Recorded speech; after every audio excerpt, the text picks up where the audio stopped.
Hello and welcome to this week's episode of For the Love of Chiropractic, Keys of My Success. On this week's episode, we get to hear from another amazing chiropractor. This doctor has 17 offices. He's been a chiropractor for over 30 years. His father knew B.J. Palmer. He has 15 other chiropractors in his family. And he personally has traveled the world doing chiropractic on different mission trips. He's taught at Life West, and he's been on the board of that college as well. Having been married for 26 years with two fantastic kids, I hope you enjoy this interview with Dr. Joseph Awender. Welcome to another episode of For the Love of Chiropractic. I'm your host, Dr. Robert Freeman. I've been in practice for over 30 years, and I continue to work in $1 million practice that I built, ran, and sold. I've taught, lectured, and coached our profession and helped so many chiropractors build the practice and the life of their dreams. And now, I want to help you do the same. So here's today's show. I recently got to catch up with Dr. Joe Awender by phone. Joe, are you there? I'm here, Robert. It is so good to be chatting with you. Thank you. Thanks for having me. I appreciate it. Oh my God, I'm thrilled that you're here with us. So I got to ask you a question. So let's back up. The information from the intro was just amazing. Now, remind me again, how many years have you been practicing? 34 years. And you graduated from?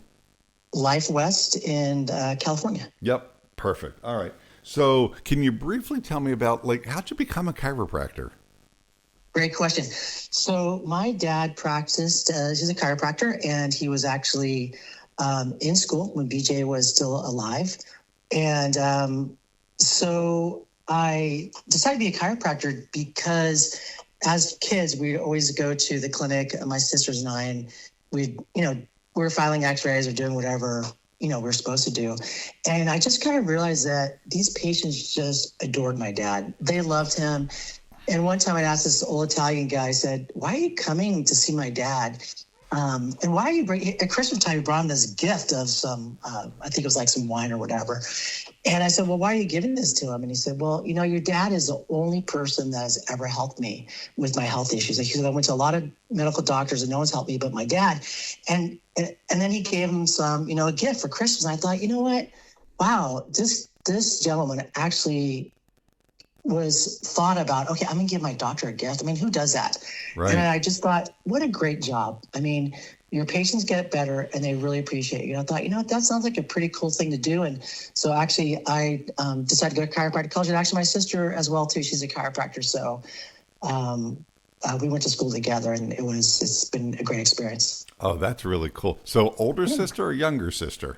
Younger, my baby sister, she's a great chiropractor, Sharice Demray. Her husband's a chiropractor too. And like I said, we have 15 members in our family that are chiropractors. And so you had my sister, my brother-in-law and cousins, and we just got a big old family of chiropractors. That's awesome. Okay, so you graduated from Life West somewhere around 1990. Right. And then what happened when you got out of school? Did you associate? Did you open up? What'd you do? So that's a great question. So before graduation, I did an externship in my dad's office, and then I was going to open up my own clinic is what the plan was. But then I took a sidebar to do, right before I got my license, right after I got my license, to do a mission trip in El Salvador. And that was a huge, huge turning point in my life. We would just hundreds of patients a day. Mm-hmm. And it was just an amazing trip. I came back from that trip and just was on fire for chiropractic. Of course, I was on fire before, but it was just so more exciting to see these chiropractic miracles. So I actually started my own practice right out of college. I was 25 years old. Wow. And yeah, I know. I was a Doogie Howser at chiropractic. Actually, a funny thing that's interesting is I'm the youngest ever enrolled in chiropractic college. And the reason why that is, and that's at Palmer's, when I was 9 weeks old, my dad enrolled me in 1965 as a student at Palmer Chiropractic. So I guess it's my destiny or something. I don't know. My dad kind of put that out there. And so I'm the youngest ever enrolled in chiropractic college. So he enrolled you at 9 weeks old. So as close as I can tell, it took you about 25 years to finish chiropractic school. Exactly. That is exactly correct. So finally I graduated and I was young and, I just thought, I kind of said to myself, my dad wanted me to practice with him. And not that I didn't want to because we got along really well. It's just that I just want to see if I could actually do it by myself. Sure. And it was just like, can I do this? I just want to see it. So either I can or I can't. So that was the reason I kind of started my own practice. So let's fast forward a little bit, and then we're going to back up and fill in the hole in between. So, Sure. Okay, you asked the question of yourself, can I do this on my own? Okay, I'm going to go open a clinic. So fine. So here it is, 30 plus years later. How'd you do? Well, the funny thing is, my dad said, "You're never going to make it." And because unbeknownst to me, years later, he wanted me to practice with him. And he never said anything, which was kind of interesting. He just didn't tell me that. And we laugh about it. We've laughed about it since. But that just kind of upset me even more to make me do it even more. So it went really well. He said, you'll never make $100,000 your first year. And I did really well. And I did a little more than that my first year. And that was in 1991, which was, a good start. And it's just been, I've been blessed ever since really practicing. And, I started in 600 square feet. So it was a really small office with an extra unit. My private office was a consultation room. I had 2 adjusting tables. That was it. And then we went from 600 square feet to 1,300 square feet. And then my clinic where I'm right now is 3,000 square feet. But I just started really small and then grew it from there. I love that. Yeah. And what I was trying to get you to say is that now you have 17 clinics from the one that you started. Correct. We have clinics throughout California. So in the Central Valley, and the Central Coast, and down south in the LA County areas too. So we have clinics throughout the state. And so we have great doctors we work with. They're just unbelievable. And a team that works around that as well too. So it's just one clinic at a time and we grow it one at a time. And it's really, I kind of felt that I want to see more patients, but we were seeing, when I was married with my wife, we'd see 150 patients a day, Monday, Wednesday, Friday. And on Tuesdays and Thursdays, we'd see probably about 45 or 50 patients on Tuesdays and Thursdays. Those were our half days. And then actually I work Saturdays as well too. But I thought that I just wanted to see more patients. I physically couldn't. So I thought, well, if we're going to serve more patients, we need more doctors. So it kind of started in that concept. And I've always had a heart for the underserved population. So what I mean by that, in California, there's a lot of Spanish-speaking patients. I'm half Mexican and half German. So there's a lot of Spanish-speaking patients in California. And I really enjoy that population. And so I enjoy taking care of field workers. I'm in my clinic is in one of the wealthiest zip codes, but then right across the street, you have, where it's not a lot of wealth. So I enjoy all types of people, but I kind of had a heart for farmers. My grandparents were farmers. Sure. And I'm taking care of the population. So we model that throughout California and through our clinic. And it's been a really, been done really well with that. So, yeah. So now I'm curious. So started with the one office, built to the 17 that you have now with a great group of doctors. Those are your words, and I cannot disagree with it. So my question is each office unique? Well, of course it is, because every doctor is unique. But is there a corporate culture that's persistent through the clinic system? Is my question. Yeah, there is. So our culture is, I have 3 core values. So my first core value is that everyone has value. So I believe that God made everyone with their purpose inside of them, and they are important. And I've always felt, like I said, I've taken care of a prince in Saudi Arabia. I've taken care of patients on mission trips that have like nothing. So for me, I don't care where you are. Every patient has value. So that's the first core value we have. The second core value that we have for all of our clinics is that work hard and work for excellence. So what that means is give it your best every day. And for excellence means that you're going to make mistakes. I make mistakes. I don't know everything. It'd be ridiculous for me to say, oh yeah, I know everything, which I really don't. So if you make a mistake, we tell our staff, just clean it up. That's okay. We all make mistakes, but let's shoot for excellence. And then the third value, that core value that we have with all of our clinics is, it sounds kind of weird, but it's be nice. It sounds silly, but I just think that you just need to be nice to whoever walks in the door. And we're just talking to our staff about the patient experience. And the patient experience is from the first phone call till, wellness care for me, and so that experience is being nice, not just to the patients, but also being nice to your team members. It's not that hard. Just be nice. It's a simple thing, but I think it has a lot of power to it. So those are our three core values that we develop within our staff and within our clinics. Those are what's important to me. And of course, the chiropractic philosophy, which is important to us as well too, that we want and every doctor is at a different level of what their philosophical beliefs on chiropractic. But I would say that all of our chiropractors believe in the, I would say magic of chiropractic, right? Those miracles that we see that we love. And they all get these great miracles. And so they see that inherent, principles of chiropractic that they see within the practice. So that's the kind of core values we run on. I love that. It's so funny that in your core values, one of the things that you said is the patient experience from the first time that they pick up the phone to call you, all the way through, maintenance, wellness, lifestyle care that should go on for their entire life. And the reason that I bring that up is when I started this podcast back in 2023, the very first episode is called The Patient Experience. And I invite the entire audience to go back and listen to that episode if you haven't heard it already.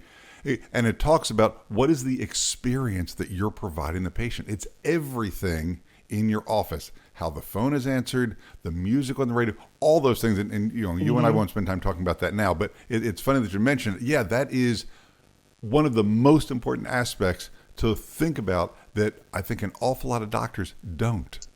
No, you're absolutely right. I mean, like what you see, it's like my wife was in dental for a long time, and I love listening to dental podcasts because they have the same issues that we do. Most chiropractors, 85% or more, are private practice. Same thing with dentistry, and my wife would say, you need to change, like restructure, repaint, redo everything every 10 years because the dentists do that. It's like if you've got like wood panel from the 70s or you got, burnt part, it's like, dude, you got to give it up. It's like, you got to change it. And so, it's coming back. It's coming back in style. The burnt orange carpet and avocado green. It's coming back. It is actually kind of scary. It is scary. I know we're thinking about repainting our office. I'm like, okay, what color is it going to be? Not avocado green though. But yeah, it's funny. But so all those things, like that experience is huge. And it was funny one time I thought about the smell, like in the office, and so I was gonna invent smelling face paper. When you go down, it would be like bubble gum or tropical. Or I thought about that. I didn't do it, but anyways, I thought maybe that's a cool idea. Absolutely, anyways, right. Yeah, right. We experience the world through 5 or 6 senses. Right. Exactly. So you have to appeal to all of those. The office can look great. It can smell great. It can sound great. It can feel great. You know what? But somehow, a doctor, a person, a staff member, just gives you the heebie-jeebies. Well, what is that? Yeah. Exactly. So it all has to blend and work together to create that patient experience.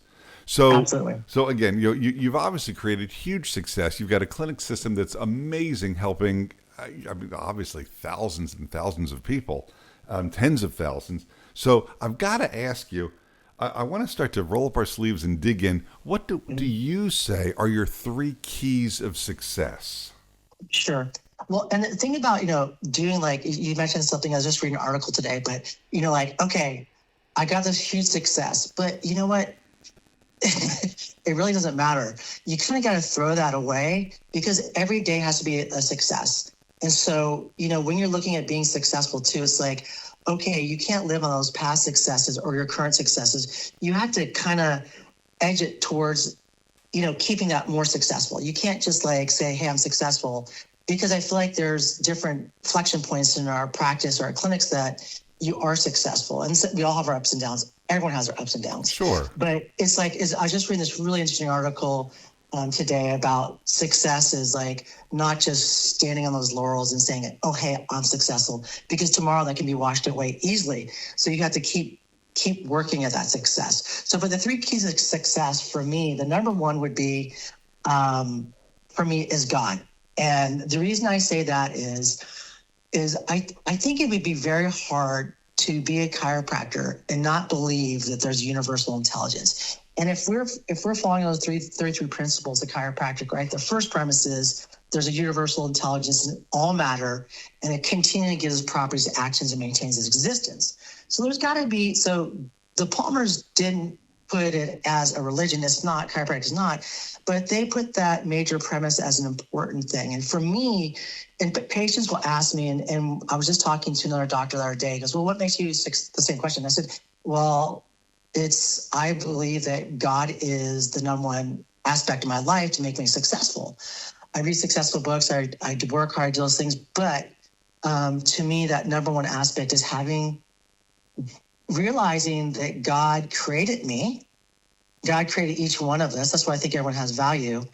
And that the power that made the body, right? What's it saying? The power that made the body heals the body, right? Mm-hmm. We all know that. We've heard that. But the power that made the body heals the body, but the power that made my body allows me to do what I want to do. If God didn't make me the ability to adjust with my hands or give me the mind that I have, I wouldn't be able to do those things. So my first key success is having God in my life and allowing him to guide me towards my path of what I need to do. So that is my number one key to success, is having that relationship with God, asking God, like today is like, okay, what do you got for me today, God? What do you want me to do? And I'll pray, like, bring in whoever you want that needs healing, God. I pray for all my clinicians every day. I'm like, God, fill their office, fill their clinics up, make them busy. And because that's a power that brings you success, or brings me success, is that. So that's my number one key for success, is having God within your life, asking him to show you, what do you want me to do?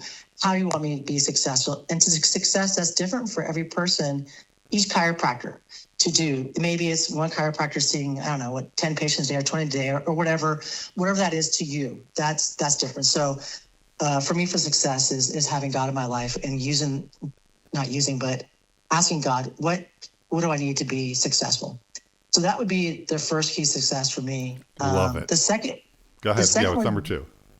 Yeah, number 2 is a key to success would be to set your purpose. And I think that's really important. I think whenever there were in chiropractic college, whenever they had speakers talk about business, I was always like the first guy in the front. It's like, I want to know, like, how are you successful? If you're seeing 1,000 a week, how do you do it? I want to know. I really want to know.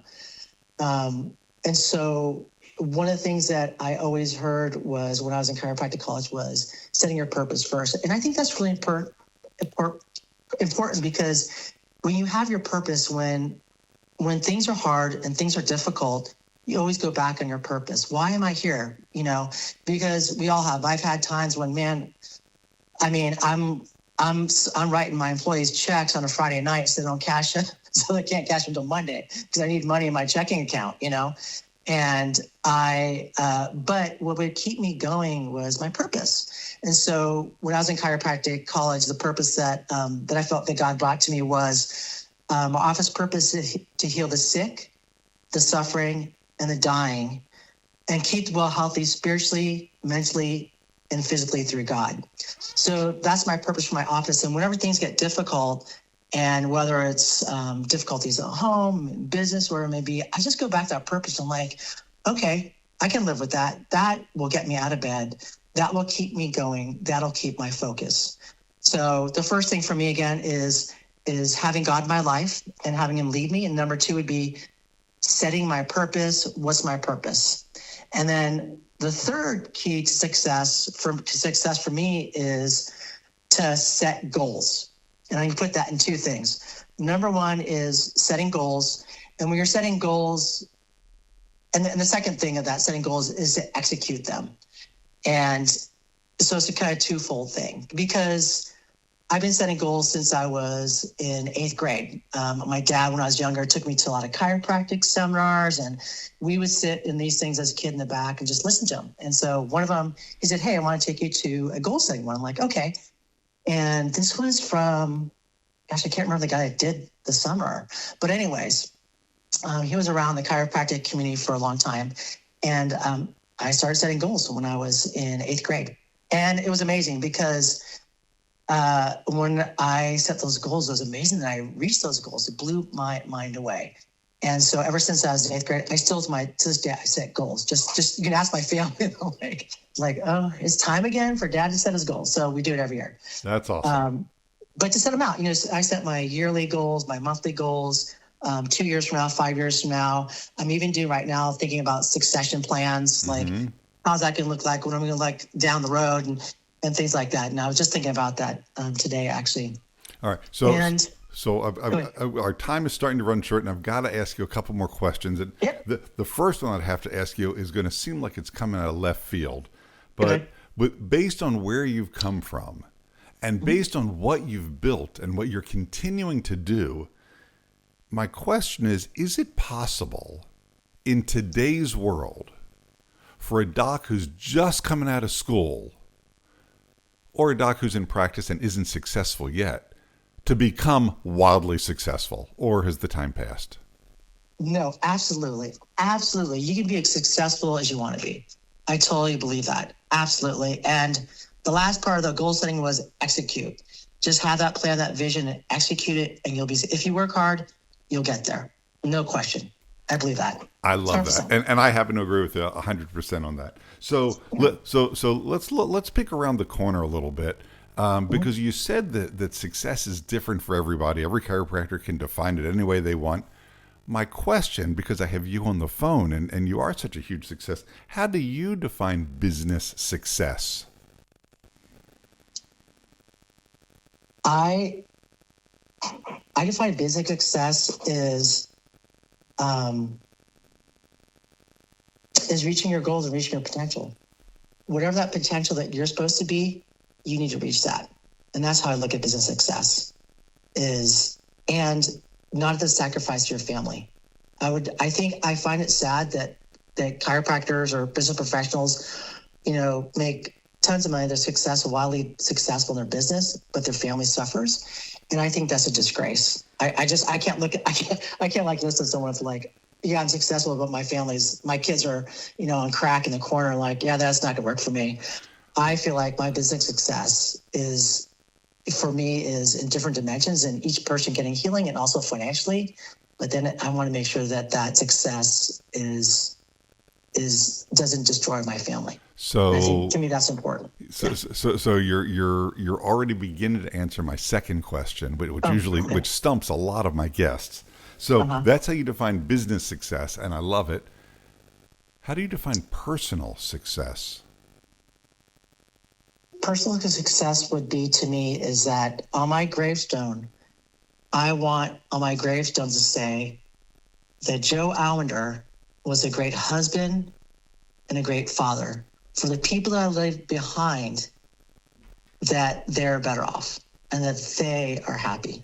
That who I leave behind is who I want to be successful. So that's what I want on my gravestone. He's a great dad and a great husband. That's what I want. That's success to me. I love that. I absolutely love that. So again, our time is running short. So I've got one last thing that I'd love to hear your thoughts on. So if a young doc has heard this interview and goes, man, you know what? That's it. I'm drawing the line in the sand. I am going to become successful. It's time to step up. Mm-hmm. What's their first step? What's the very first thing you would say? Here's what you need to do first. That is a really great question, Doc. I would say you just gotta burn your bridges and just jump off the cliff. You just have to do it. You just have to burn everything behind you and say, I'm going forward and I'm not looking back, and never give up. You just got to burn the bridges and jump off the cliff. Wow. All right, man. Dr. Joe Awender, I can't thank you enough for taking the time, sharing your knowledge, your wisdom, your experience. It has been an absolute pleasure to get to have this interview time with you. Well, thank you, Robert. I really appreciate it. And I hope that your crowd, your group, I'm sure they can get a lot of experience from all the podcasts that you've done. So thanks so much, Robert. All right. And that's our show for today.